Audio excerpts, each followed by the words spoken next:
He's a little bit country. He's a little bit rock and roll. He's a little bit polka, death metal, abstract jazz, and German industrial techno.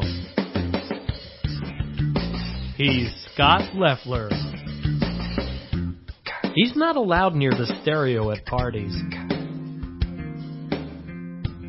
That I am. Thank you and welcome to Here's the Thing here on All Western New York Radio. I am your host. My name is Scott Leffler. Hey, on that German industrial techno bit, over the weekend, My Life with the Thrill Kill Cult played Mohawk Place, and sadly I missed it. But I hear it was sold out, and I think that's awesome. For those of you who don't know me, first of all, I'm Scott. It's really nice to meet you. I really like industrial music. Of all these genres, that's probably my favorite. Now, I also like hardcore rap. I like alternative music. I even like jazz. I can get into a bunch of things. The only thing I really don't like is country. I can't with the country thing. But like of all the genres, like when no one's around, what I listen to, I usually listen to like industrial music. KMFDM is my favorite band.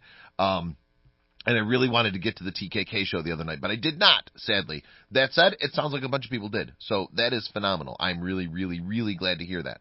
All right. So, hey, welcome to the show. It's really nice to have you here. As I said earlier, my name is Scott. A few things coming today.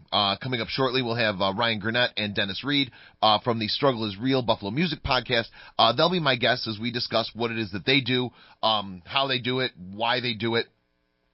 They dropped a show this morning, and it's on the podcast at allwesternnewyorkradio.com and at allwesternnewyorknews.com. If you haven't listened, give it a listen because they got some really cool things. One of the things they do in today's show is they talk to the guy that owned and operated and ran and whatever WesternNewYorkMusic.com or WNYMusic.com, as everybody wants to put it. I don't know why everybody wants to say WNY instead of Western New York. Like, I grew up, Western New York and WNY are the same thing, which is why I always say All Western New York Radio. And everybody's like, it's all WNY Radio. And it's like, dude, you do know what the WNY stands for, right? Like I love NY. Doesn't say I love NY. It says I love New York. So I love WNY says I love Western New York. All WNY Radio says all Western New York.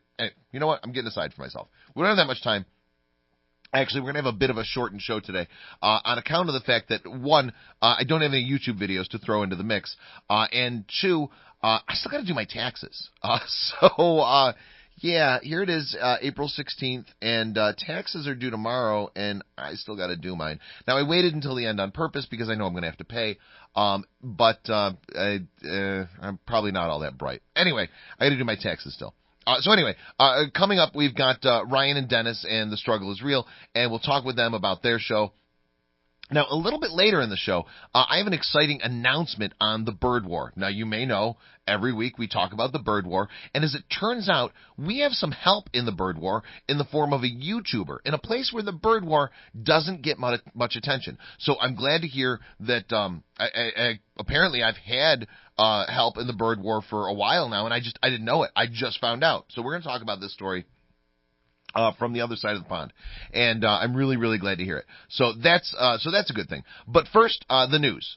First of all, it's snowing here in Niagara Falls in April, mid-April, April fucking 16th, and it's snowing outside the All Western New York Radio studios here on Buffalo Avenue. Not cool. It's cold, mind you, but it's not cool. Dear Spring, please just come. Like, I've never wanted anything to come so badly since. Never mind. Moving on, we do have some serious news today, and it used to seem like all the news came on Friday, and lately it seems like a lot of things happen on Monday. Now, today, one thing that we learned, Donald Trump's lawyer, Michael Cohen, was in court today, in part to try to prevent the government from being able to use some things that were seized from his office. Now, you may recall this happened like a week or so ago. The government, Donald Trump says that they broke into his office, but clearly they didn't break in. They had a warrant. They went into his office. They seized some things, including some records. Now, there is a lot of discussion about the fact that, like, those records are like attorney-client privilege shit. So that stuff has to go to a judge who then looks at it, who then determines, like, what's attorney-client privilege and what isn't. And it turns out that one of the things that came out today in court is that Michael Cohen is Donald Trump's lawyer, which everybody already knew, but he's also the lawyer for one Sean Hannity. Now, this came out in court today. Michael Cohen admitted this in court today, that one of his clients is Fox News host and all-around dick, Sean Hannity. Now, when I worked at WLVL back in the day, I left there not quite 9 years ago. I had to, among other things, like make sure that the radio station was like online all the time. Make sure that the feed went out. So I would have to listen. Now, I worked my primary job there, aside from being a talk show host, my primary job there was as production director. I had to create commercials, which is, obviously led to my life as, all the other stuff that I do, doing the voiceovers that I've got to do. And I've got to do more of those. I got taxes, I got voiceovers. Anyway, sometimes life is a bit much. So I had to listen for, any breakages. I had to listen to see if there's any dead air. So I kind of had to keep one ear on the content, not necessarily the content, but you kind of had to listen. So I had to listen to Sean Hannity and Bill O'Reilly every single day. And oh my God, my life back then was a mess. And I'm not saying I blame Sean Hannity, but I will say that it has definitely improved since I stopped listening to Sean Hannity.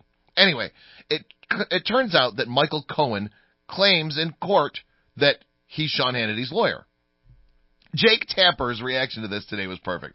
Jake Tapper says, "Go home 2018, you're drunk." Dude, if that isn't the truth, I have between the weather and the news and I don't even fucking know what's going on with 2018. There's going to be an asterisk on the year. In future historians, they're going to list out things that happened, and everything that happened in 2018, there's going to be an asterisk, and it's going to be, but to be fair, the 2018 was an alternate dimension where up was down, black was white, dogs and cats living together, mass hysteria, Donald Trump was president, I don't even fucking know. Anyway, so in court today, Michael Cohen says, one of my clients is Donald Trump and another one is Sean Hannity. Sean Hannity, meanwhile, put out a statement saying that Cohen isn't his lawyer and never has been. What? So you're saying that Donald Trump's lawyer lied in court today? You're Donald Trump's biggest sycophant, and you're claiming that his lawyer lied in court. I don't even know what the hell's going on right now. I half expect Donald Trump to be tomorrow say, "I've never met Michael Cohen before. He's not my lawyer. He's not my friend. What's a Stormy Daniels?" I swear to God, these people with their reality, I can't. I cannot even. Can you? If you can, do me a favor and tweet me at Scott Leffler and make sense of all of this for me, because I just don't get it. Now, one thing that Trump and his legion seems to consistently say is that the economy is going gangbusters since he took over. To hear them tell it, everyone in the United States, all 350 million Americans, was on welfare under Obama. Obama became president and everybody's on welfare. Literally no one had jobs. Everyone just gets in the line for the government cheese, and then suddenly when Donald Trump gets pregnant, oh fucking A. I'm sorry. Donald Trump is not going to get pregnant. Oh, dear God, I hope not.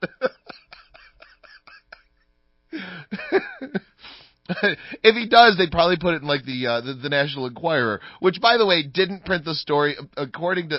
Oh, my God. Oh, God. I meant to say when Donald Trump became president, and we'll come back to that. But now that I said that, I got to throw this out there. I could see this story in the Enquirer that says President Trump pregnant, which they would run. They would run that story, right? They would run that story all fucking. Well, they might not run it with Donald Trump, right? Because they like Trump, they protect Trump. But it came out last week that the Enquirer didn't run a story about Donald Trump doorman saying that Donald Trump had fathered a child with somebody who worked at Trump Tower. I don't even I can't, the details are a little blurry right now. But anyway, the Enquirer's yeah, well, we didn't run the story because it wasn't true. What? Because you only run the truth. Anyway, back to things that are or aren't true. Donald Trump is not pregnant, to the best of my knowledge. But if he is, that would honestly fit in perfectly with 2018, wouldn't it? Now, I don't know if Sean Hannity's the father or if Melania's the father or maybe Ivanka's the father. I'm not sure. But Donald Trump probably not pregnant.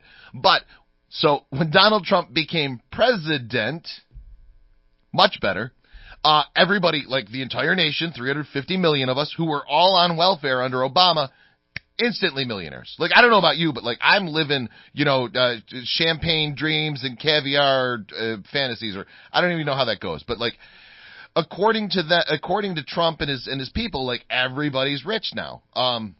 To hear them say it, everybody's on welfare, and now we're all millionaires. Unfortunately, the numbers don't actually support this. Not that you could expect someone who supports Donald Trump to simultaneously support something like, I don't know, facts. The two are basically mutually exclusive. I'm still laughing about Donald Trump being pregnant. So President Trump, now this story according to CNBC, President Trump says job growth is booming under his watch, but it has slowed down so far. Claiming he's created 3 million jobs since his election, President Trump was like talking to a Florida rally today. By itself, the numbers sound impressive, but a closer look at the data shows that on Trump's watch, the pace of U.S. job growth slowed since he was elected in November 2016. Trump praised the strength of the economy Monday in a predominantly Latino Miami suburb, telling the audience that the country is starting to really rock, with business coming back to the country and corporations facing fewer regulations. Now, that fewer regulations thing is clearly true. Like, if there was a rule, it's not a rule anymore because, millionaires can't have rules. Oh, rules are only for people like you and me. Oh, wait, but everyone's a millionaire. Fuck, now I don't even understand. So the president was joined by local business owners in the Miami area and members of his cabinet, underscoring the importance of the tax law and the business climate to Republicans' midterm election hopes. Obviously, Trump is hoping that Republicans maintain their authority in the House of Representatives, because otherwise, I mean, honestly, he's going to seriously face potential impeachment. If Democrats get the House of Representatives, I would imagine that they have to impeach Trump. How the fuck do you not? Now, Republicans actually should too, but that's another thing.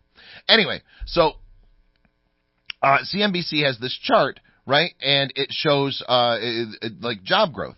Now, under Bush, it shows that job growth slowed in 2005, 2006, 2007. Then, when Obama took over in 2008, it like fell further. And then in 2009, it just plummeted, all right?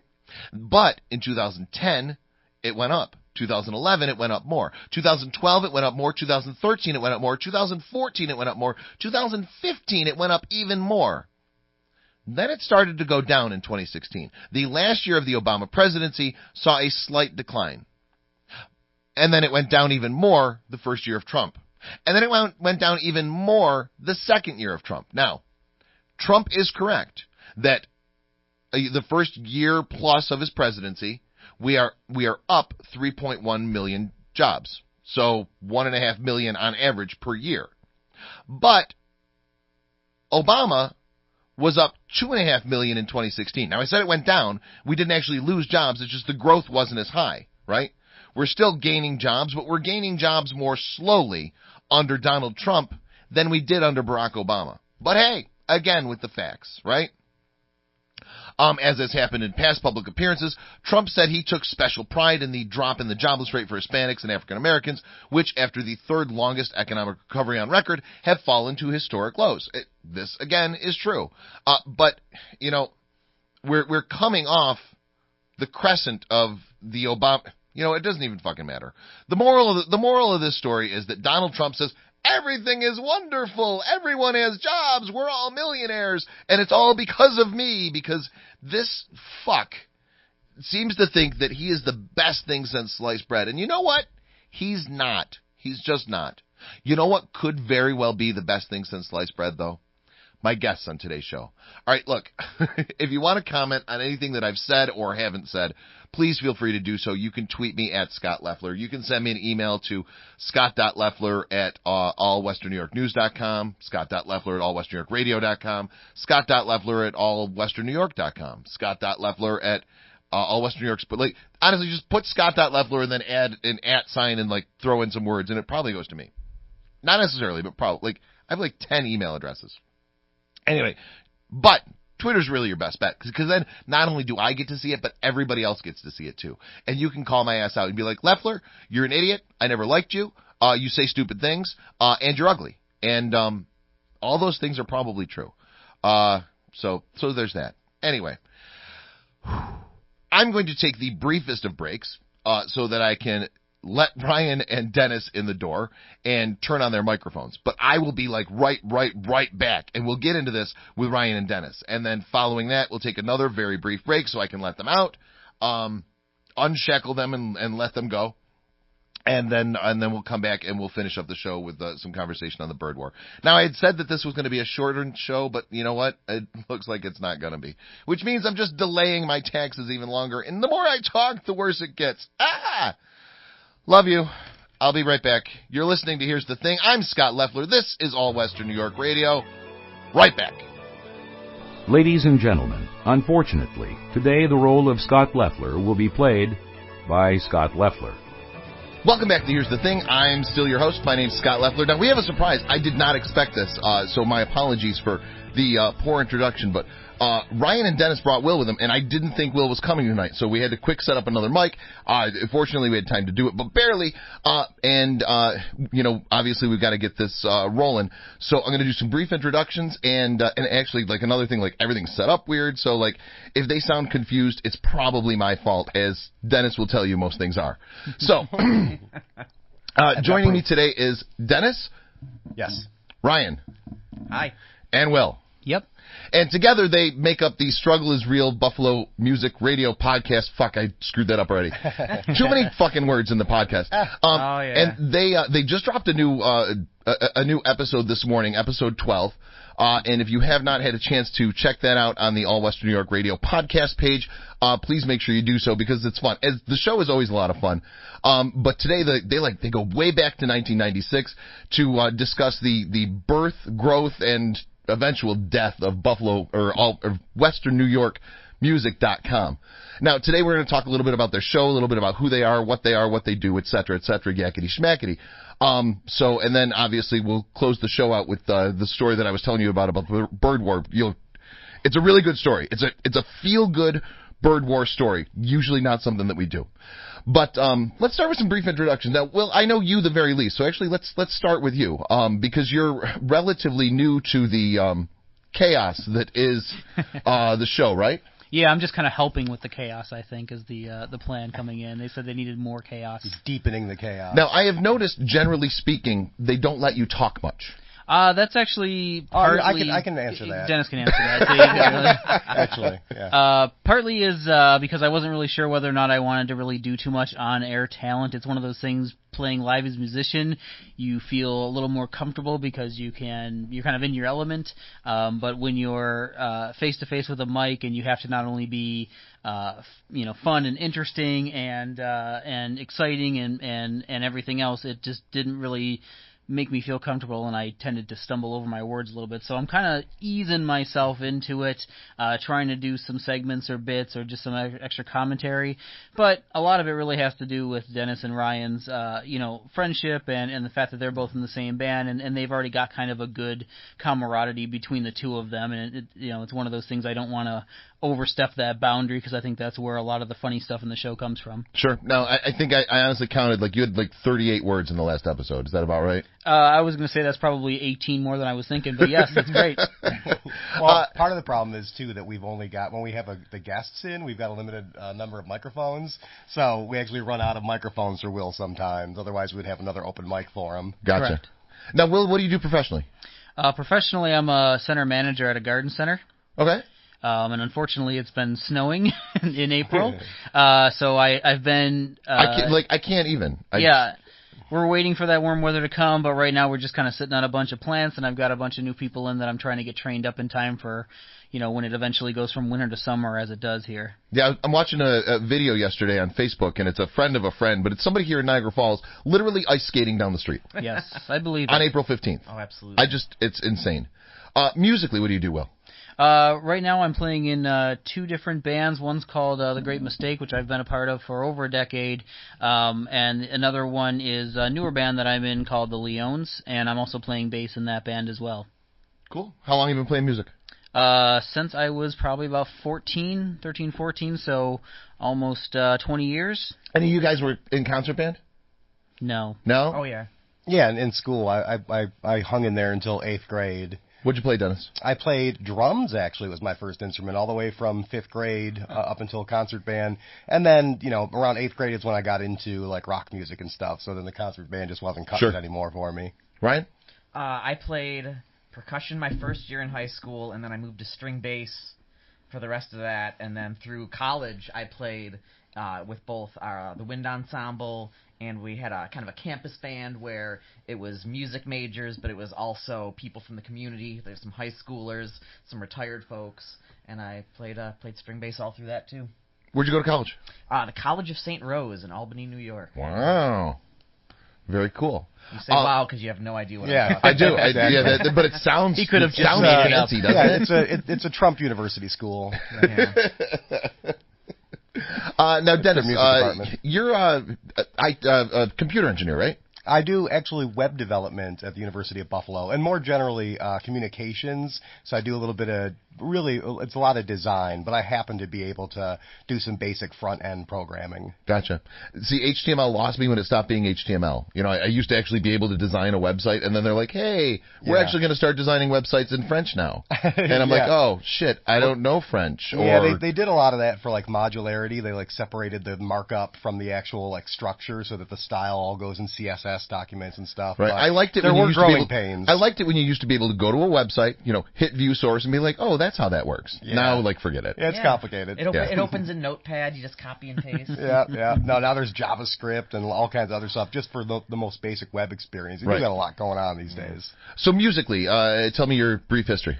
Yeah, so musically, got into guitar. Well, actually got into keyboard when I was like 11 and 12 years old, and used to go to Hill's Department Store in North Tonawanda. And get popcorn, right? And get popcorn and get like slushies, but more importantly, I'd go to the electronics department, and there they had computers set up and they had keyboards set up. So, as just a little rug rat running around like 11, 12 years old, I got interested in both and used to spend like hours on the computers in the Hills department, just, doing basic like programs, reading the books that were there, and also just going through the music for the easy one note like piano sort of song books, and I started from that, and just loved it. And then when I got into the Beatles when I was around 14, and I had to get a guitar like John Lennon, and ever since then I've been more of like a kind of more of a singer-songwriter type, I guess. Like, never really tried to get, like, ridiculously proficient on a given instrument, but I always loved the storytelling aspect of music. Now, you probably saw it when you walked in. You can't see it right now because it's directly behind you, but there's a keyboard with a music book on it. Yeah.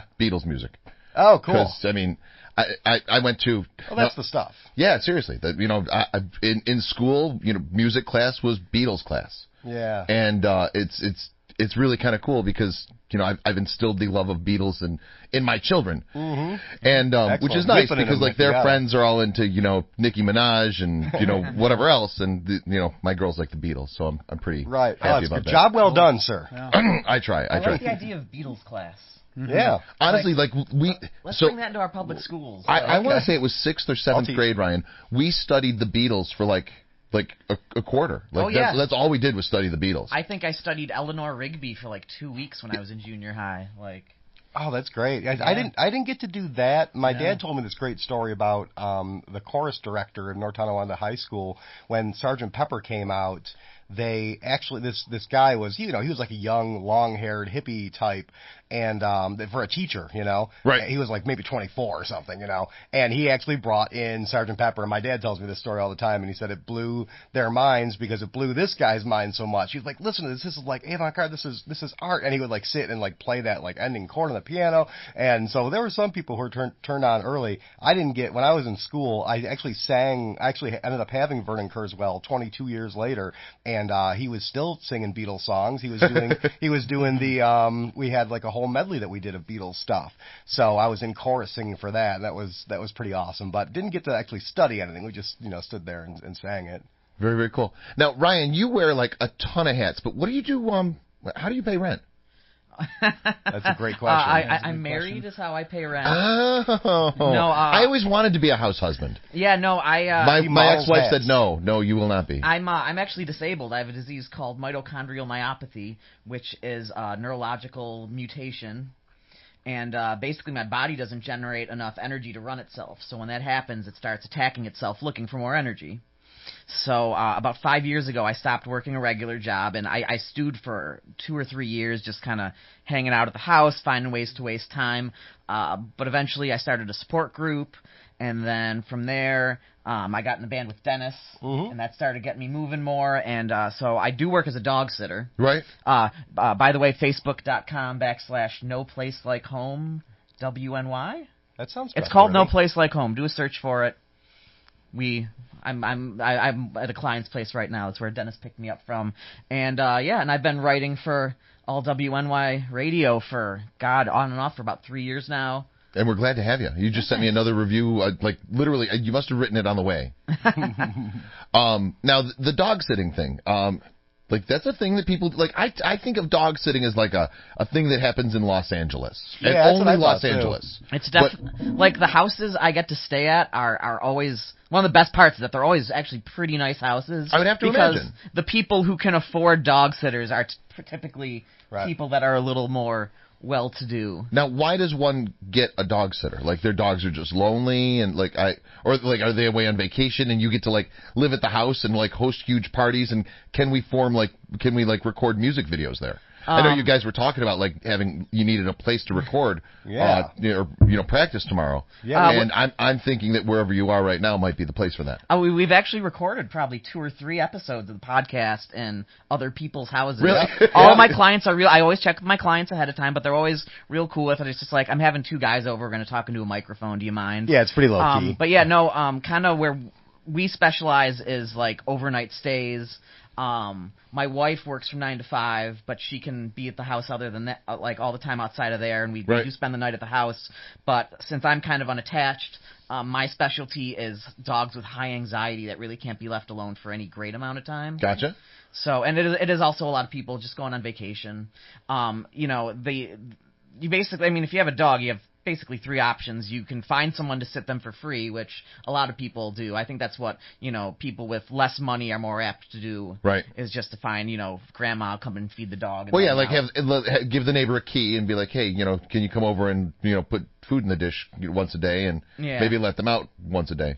And then you can get a dog sitter like us, or you take the dog to a kennel.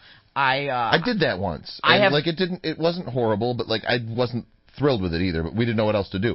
I don't know if maybe dog sitting wasn't a thing in Western New York when I had to use it. Maybe I can tell you from the community of people I deal with, there's a lot of walkers, there's a lot of people who will come to the house and check in on the dog, but there really aren't a lot of people who will stay at the house. Right. And my wife worked at a dog kennel. I would never do that to my dog. Those dogs are behind fence and blocked in concrete for 23 hours out of the day. Every time you walk in the room, all you do is hear wall-to-wall dog barking. And that has to be just so scary for them. That sounds horrible. So kind of what we offer is let your dog stay where your dog is comfortable. I adopted a dog that had been in a kennel for a year. Its owner had left it there thinking, we'll come back, and they realized that they just never were going to move back into the area. And this dog was the sweetest thing. She seemed just so grateful to be, it was a German Shorthair Pointer, and she seemed just so grateful to be out of that place, and she was just the nicest dog. Yeah, so our sitting starts at $40 for kind of one dog, and a kennel will cost you about the same. So right. I think it's a pretty good deal for a lot less stress on the dog. Now, does that come with free run of the fridge? Is it kind of like with the babysitter? Hey, here's $20, order a pizza, have whatever's in the fridge, but don't go in this closet in the bedroom because that's where all the porn is. Oh, but I always end up needing to find something, so I have to rummage through all the stuff. I never want to. It's always where's the tin foil? Right. I have to open every drawer in the kitchen. Right. No, most people just maybe they keep tinfoil in the underwear drawer. I'm going to check just in case. Who knows? You want to be thorough. Maybe it's in the medicine cabinet. No, most people are kind enough to just tell us to have our way with it. Some people just don't have anything, so it's not really an issue. And a lot of our customers will just ask us what food we want them to stock up on. They're like, do you need anything? And sometimes we'll ask for pop or some frozen pizzas. So everyone's surprisingly nice and open about their stuff, probably a little more than I would have expected. On that note, Ryan, tell me a little bit more about your illness. It's kind of a degenerative illness. I first started experiencing symptoms when I was about 4th grade. It started with heat sensitivity. Eventually, I started with phantom pains. By the time I was 16, I was basically, at least during the summer, I was throwing up like 3 times a day, and just no one had any idea what was wrong with me. I had symptoms, but there was no diagnosis, and no one was near it for a really long time. It kind of stayed even for a while, but then when I started working right after college, I would have to go out to my car and take breaks to take naps because I just couldn't stay awake at my desk. I'd be pounding Mountain Dews, but like my eyelids were still heavy. I ended up finding out I have narcolepsy, and eventually, a little down the line, I got diagnosed with fibromyalgia, which people think of as an illness, but it's really more a set of symptoms than an illness. Okay. Like if you have fibromyalgia, which is pain, fatigue.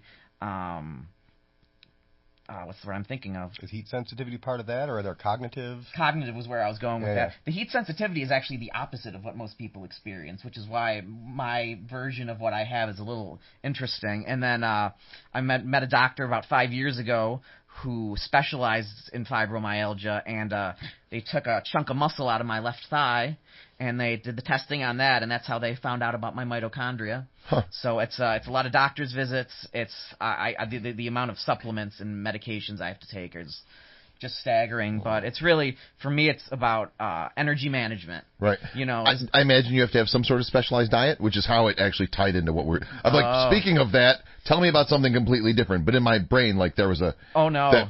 You picked a perfect time to ask that question. 3 weeks ago, my doctor put me on the elimination diet. So basically, they wipe out a whole bunch of your diet, and then they reintroduce things slowly to see how you react to it. Oh, so you're still diagnosing things. It sounds. Oh like. Yeah, no, my doctors have pretty much said I have fibromyalgia, which is caused by mitochondrial myopathy. But now they're trying to find out, why does he have mitochondrial myopathy? Like, they think that there's something wrong in my body, that it's spending extra energy trying to fight, so there isn't energy for the rest of my body. Huh. And these mitochondrial disorders are pretty new science, so there isn't a cure, certainly. It's about managing symptoms. It's kind of amazing to think that we're still figuring shit out. Like they just I did a voiceover maybe a week or so ago. That they have determined that there's another organ in your body that's basically surrounds all the other organs, and they never classified it as an organ before, but now they've decided that you've got an organ that goes through your entire body. I think that's called hate. Yeah. Is that despair? Coursing through my veins. Yes, exactly. All right. Interesting. So it's nervous? Is it like a physical thing? What's that? The organ? Yeah. Yes, it's a physical, I don't know. Yeah. I do so many voiceovers that I honestly don't remember. I just remember that there's a new organ, and it's called something, and it does a thing. That's fantastic. And they hadn't classified it as an organ previously because they didn't realize something. I'm really bad at this. To get back to your question about the diet, though, I'm in week 4 starts tomorrow. I cannot eat wheat, dairy, eggs, beef, and bananas.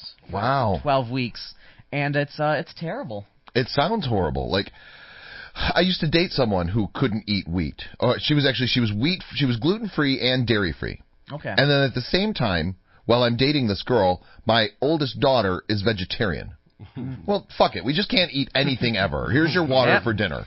Dad's going to ducks alone. Right. Yeah. Fortunately, I'm not dating the girl, and my daughter has since decided that she really likes hamburgers. So, my life is back to normal. Because if you're with somebody that has that, you're like, oh, I guess I won't eat pizza for 5 years either then. So yeah, that wasn't. And then there's all this there's gluten-free food, of course, but I came to realize that gluten and flavor are actually synonyms. Oh, absolutely. So gluten-free just means flavor-free. So yeah. Anyway, Ryan actually runs a group, support group too for other folks. He's been featured in the Buffalo News, I believe, and it's called Invisible Illness Game Night. Right. You can find us on meetup.com/Invisible Illness Game Night, or we have a Facebook page too, and it's a group that meets twice a month. It's board games and kind of like a peer-to-peer support. Right. So do you just kind of get together, play Cards Against Humanity, and bitch about life and get support in that way? That's pretty accurate, yeah. Makes sense. So, I like it. So we do it once a month in Hamburg in the back of the Comfort Zone Cafe on Main Street. And then we also do the back room of the Denny's in Cheektowaga on Genesee Street. Right. So we do the 2 meetings a month. We do some extra stuff like movie nights. We're doing an escape room next month. And we're up to 109 members, and we see a lot of people coming out of the woodwork who just don't have other people. Right. They don't have support. They don't have anyone they can talk to about it. So, every time we get a new member, it's definitely like it's a really nice victory for us. And if anyone's listening, you tell people about it. Because no one listens to this show, but go ahead anyway. About 20% of people in this country are diagnosed with a chronic illness, and in Buffalo, that number is way higher just due to the weather and how that affects people. So I think there's been everyone knows someone with a chronic illness. I think there's been some how do I put this? It had been for the longest time, and I think this is a trend that we're kind of trying to break, although I'm not sure how successful we are. But I think that a lot of people with illnesses feel, whatever the illness may be, feel as though it's invisible. You mentioned it as the invisible illness, because if you don't have a broken bone, people are like, "Oh, shut up! It's just in your head. Get over it." Exactly. And so I feel that's like that with a lot of things. I think we're trying to get over that. But I would have to imagine that, if you've got something, it's got to be nice to be able to have other people and be like, "Oh, thank God I'm not fucking crazy," because everybody else makes me feel like I'm crazy. Oh, absolutely. Yeah, I thought the one point you made about it before, Ryan, was nice. You had mentioned that it's not something you guys want to get together and actually mope about it. You just want to get together and be normal and sort of do stuff that everybody does and just it's as much about play some games, hang out, it is the support group. Yeah. And I've been to local support groups and nice people. But those things are heavy. You go in there and you basically listen to 3 hours of people just bumming you out. Yeah. And like one of the last support groups I went to, one woman just lost her job or she wants to go on disability, but if you do that, you can't make money, and she doesn't know how to make money until she gets on disability. One person was having a cancer scare. One guy got divorced from his wife and was getting kicked out of the house and had nowhere to live, and it's just I want to be here to support you guys, but I left feeling worse than when I came, and that kind of defeats the purpose. Reminds me of NA, actually. I had the opportunity some years ago, about a decade ago, to go to a lot of NA meetings. The opportunity? The opportunity, shall we say. Nothing else was going on. And, I was just, bored. They were in the paper. No, this was 10 years ago. Somebody close to my life was fighting a heroin addiction. And I actually came to really enjoy the meetings, because I have to say it was a public space where people were unsparingly honest and unflinchingly upfront with themselves and each other about where they were at in their recovery, all the temptations in the world. You'd get a bullshitter once in a while, 1 in every 10 people would be like, "Oh, I'm doing great," and their eyes would be all red, and they'd be, up at the lectern, clearly not doing all that great. I've been clean for 4 months, but I crawled here because I like crawling. Yeah. So those were actually kind of nice, but those could get heavy too, though. I mean, I bet. But it was an interesting place where there was just a lot of honesty, so I did appreciate that about it. And I got to see the insides of a lot of places in Western New York I wouldn't have seen otherwise, little churches and little places and places out on the Indian reservation. It was just kind of a cool cultural tour in a way too. All right. We really don't have a ton of time, so I've got just some random shit that I want to know. All right, we're just here to talk. Check out the studio. Now, my show is an hour long, runs weekly, and it takes me about an hour to do. Your show is about an hour long, runs occasionally, sometimes, and once every 2 weeks. And I have to imagine it's got to take 4 or 5 hours for you guys to put together. Easily. I do most of the assembling of it. We all contribute, we're starting to all contribute collecting content and then putting it together. Basically use a Google Drive. And then, it takes me between 4 and 7 hours to put everything together. Yeah, and then recording's probably another 2 to 3 hours. Recording's an investment of time, definitely. I probably put in at least an hour, maybe 2, per day into social media and booking guests and writing new segments. Yeah, we all spend a couple hours writing too for it. So we put a lot of time into it, but we want it to be a little bit more action-packed, a little more dense with entertainment than just it definitely sounds like you can tell that it's put together. You listen to my show and you're like, oh, he turned on the microphone and there's people there now. Right. And whereas you have bits, you have sound effects, right. Shit, what did you play tonight? And I'm like, wait, what is this? I know this. A song that we played? No. It was from a movie. When I mentioned Eddie and the Cruisers? No. Shit, I don't remember what it was. Yeah, that sorry. like I listened to it like 12 hours ago, so I have no idea. Because so many other things have happened in that 12 hours. One of the drops. Yeah, we did one from Jay and Silent Bob. That's what. Yes, it was. It was. Oh yeah. Yes. Because that was the theme like, of our So episode. it starts, and I'm like, wait, I know this. What is? Oh, that's what it is. I think I found that one. Right, because we interviewed Jay Gerland, who in our current episode 12, who is the creator of WNYmusic.com, and he is like shell shocked from the amount of like vitriol that happened on that board. And when I actually contacted him for an interview about it, he was really he said he barely even thought about that time since then, because people were like trying to call his house, his phone number, all because he created this message board. Thousands of musicians were on it. There were lots of arguments. It was kind of a lots of trolls, lots of flame wars, and because he was on, he's a great guest. He talks a lot about the early days, how he had the idea, and how it escalated and how it fizzled. But that's one of the things that we try to do when we think about the podcast. We put a little care into making it thematically consistent if we can. So in the beginning, we've got that little internet bit with like the dial-up, the 1996 thing, and then even that all the way down to that drop, where that drop is, about Jay and Silent Bob discovering the internet and seeing internet trolls and hearing what they have to say about them. It made me think, because one of the things that was discussed was, how internet trolls were worse before than they are now, and I'm not entirely sure I agree with it. Yeah, I thought that obviously was peculiar. People felt like they could be assholes a little more freely because they were using weird names. Now they're just open, like, hey, I'm Scott Leffler, I'm an asshole, I hate you. Yeah, everything you've ever done, I hate. You're stupid. Go kill yourself. Like, and it's like just one of my reviews. Yeah.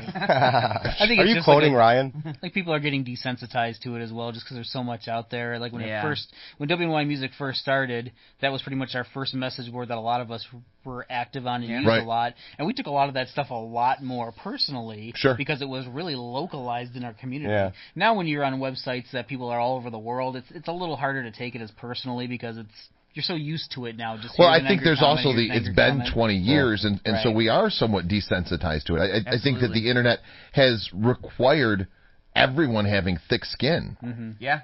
Yeah, I think people are just as nasty then as now as they were then. And I even brought up when Jay said that, I said, well, now you've got these people, Michael Sargent, talking about David Hogg, right? I believe that's his name. Yeah. And saying that he's like an alien from the Phantom Zone or whatever the Yeah, Mike and I go back and is. forth. Now Mike and I are personally friends, but like his politics disgust me, and I feel it's somewhat odd because, like, I hate some of the things that Mike says, but Mike's a great guy. We get together, we have a beer, we have some pizza, that's cool. and like we get along. But then I listen to a show and I'm like, dude, how can I even talk to you? Yeah.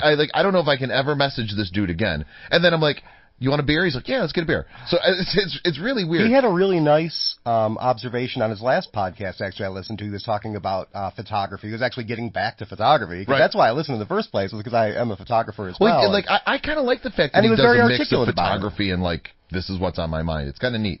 Yeah, I think it's Uneasy Bedfellows, personally, but that's a stylistic decision, Anyway, I cut you off, because that's what I do. Yeah. Oh, that's fine. No, I'd completed my thought. Oh, okay.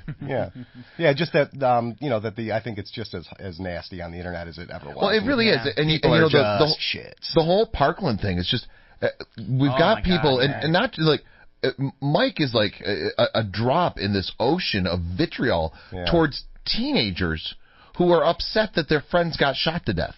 And so we've got these people that are like, oh, it's fake, and like, I saw this video on the internet the other day that's like, there's never been a mass shooting in the United States, it's all staged. Right. Like, are you fucking kidding me? They're through the rabbit hole. What always really gets me is that kind of like the baby boomer generation looks at millennials and says they're lazy and they're entitled and they just want shit done for them. And now we have this new group of young people coming up, and they seem like they're doing the exact opposite. Right. They're empowering themselves. But at the same time, the same baby boomers are like, well, don't you have, like, a Game Boy to play? And it's like, dude, like, grumpy old white guys. Seriously. And so I am, I don't even know what fucking generation I am. But, I see my kids. I've got a 21-year-old. She just turned 21 the other day. So I feel like super old right now. And then my other daughter actually turns 18 this Friday. Sweet. And like I see like what my kids go through. I see how hard they work. Yeah. Like my oldest daughter is graduating from NU this year with a degree in political science, which is what I went to school for. And like I see her out there looking for jobs, and you know, and on top of that, like she has her opinions and she puts them out there. Like the other day, like she had a war on Facebook with her aunt, and like I messaged her and I'm like, if it were my side of the family, I would totally like jump in right now, but I'm not getting into a fight with your mom's family, like because that's just bad all around. But just so you know, you're right, and she's a bitch. So yeah, I see these kids, you know, and they want to make the world better. And then there's other people who are like, oh, well, that's just George Soros. Yeah, you know, somehow or another, George Soros has all the money in the world and clones and like and all this other shit. And then today, like before you guys got here, you know, when I was opening the show, you know, just the stuff that our current president is doing is like, how is this even real? Like, I feel like there's going to be an asterisk at the end of 2018 that's like, but to be fair, we were in an alternate universe that year. Yeah, this is going to be like the dream season. So, honestly, like we're going to wake up and nobody shot JR. Yeah. Like Roseanne's writing all this in a basement. Yeah. Could be, too, Is John actually. Goodman alive in this? I believe he is. Okay, yeah. good. Alive, that's alive the and important well. part. All right, guys, believe it or not, we're out of time. But I really appreciate you guys coming in. Yeah. I told you it goes quick. Yeah. Now you know how your guests feel. Right. So we're going to take a break here. Was there anything else you guys wanted to mention? We've plugged the show. Ryan, you've plugged your dog sitting service. You plugged your group. Dennis? We're in a band called The Lady or the Tiger. Ryan and I are. We sort of briefly mentioned before. Go check us out if you like melodic music. If you like good music, you'll like it. We're actually playing a house show on Thursday. Oh, if you contact us on Facebook, it's top secret, so we have to give the addresses out personally. But if you're a cop, don't even bother. We're playing you're not with, going to get the address. All right. We're playing with Down They Fall, Milo Dunn, Darth Nader, and one other act. All right. And Will, you want to say something on your way out? I got nothing to plug. All right. Guys, I really appreciate you being here. Sure, Scott, anytime. thanks for everything. Thanks, Pleasure to be on the channel. All right. Nice to get my hat. Yeah, I've got hats for you guys too. He's been talking about that hat for like 3 weeks. So yeah, I've got hats for everybody. All right, so I got to take a quick break. We're going to shuffle these guys out of here, and then the bird war. So we have help, and I didn't even know this, but I'm not alone. There is another person involved in educating the public about the bird war on the other side of the ocean, and I think it's great. So we're going to talk about that, and obviously we got to wrap things up. But we're going to take a quick break. When we come back, bird war. You're listening to Here's the Thing. I'm Scott Leffler. This is All Western New York Radio. Be right back. Ladies and gentlemen, today the role of Scott Leffler will be played by Harry Potter.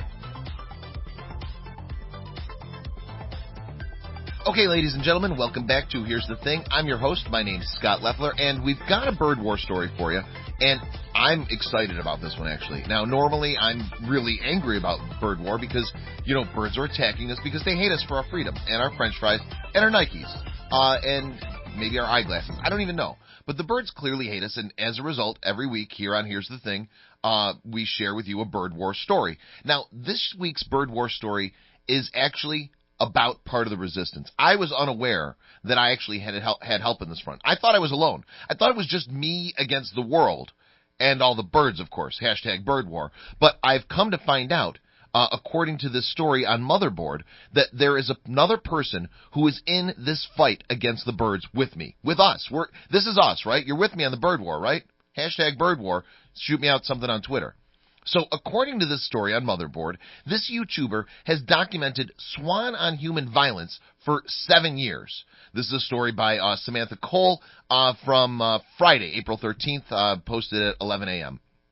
Now, according to this, on the grounds of a castle with nearly 800 years of history, a small flock of black swans unleashed feathered whoop-ass on unsurprising visitors. Now, that's what's going to happen. Every time.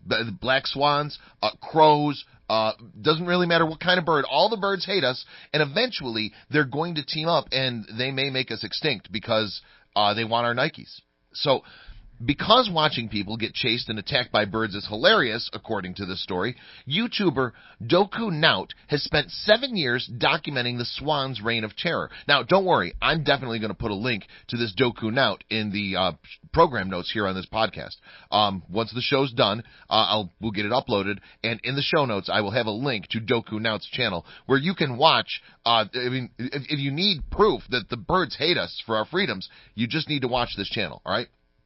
So, this guy lives near the castle called Schloss Ringberg, situated on the lower Rhine River in Germany. Now, you may note, by the way, most bird war stories either come from the U.S., Britain, or Australia. Now we find that it really is everywhere. I mean, this is right in the middle of Europe, in Germany. So, this guy watches the hellbirds assault old people, bridal parties, children, and grown men. Now, look, old people are easy to assault, right? Bridal parties, they're hilarious because they're running around with their dresses. Children, easy pickings. But these birds even assault grown men. Now, you might note that most of these stories that we talk about, they're not assaulting grown men. They're only assaulting the feeble and the old and the stupid, like people who get married. So, here we see one of the swans merely look sideways at a couple of children and send them screaming and running. Now, on this story, there is this video posted, and it's hilarious. It's this black swan with, like, white tips on its wings. It actually looks really pretty. And it's just, like, chasing people around. Look, I'm not going to lie. Sometimes the bird war is funny. It's hilarious to see these little tiny creatures get the best of us because, really, it shouldn't be a contest. And yet it is. And mainly because there's so fucking many of them. And there's just one of us. Well, one of each of us. I guess there's a lot of us overall, but, like, if you're one person, then you're only one person. However, if you're a gang, then you're a gang. And this is what we need to do. We need to gang up on the birds, and we need to... All right, sorry, let's go back to the story. Facing a full-throttle swan charge, this adult man jumps up a park bench and tries to scare it off with his own unimpressive wingspan. It doesn't work. This is hilarious. This guy's got his arms out, and he's like, he's like stupid. And, oh my gosh. People, it's gonna take teamwork to fight this bird war. All these funny scenes happen in my living room window, and so I decided to film it because I found it very interesting to watch this interaction between civilized humans and uncivilized animals. Now, this is a quote, all right, from this person. Uncivilized animals. This is exactly what birds are. They're not civilized. They don't use forks and knives. They don't smoke cigarettes. They don't drink beer.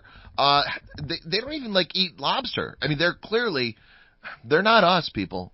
They're less than us. We're better than they are. We should not let them attack us like this. Anyway, so he runs the channel as well as several other channels and a video production company that he calls Supranaut.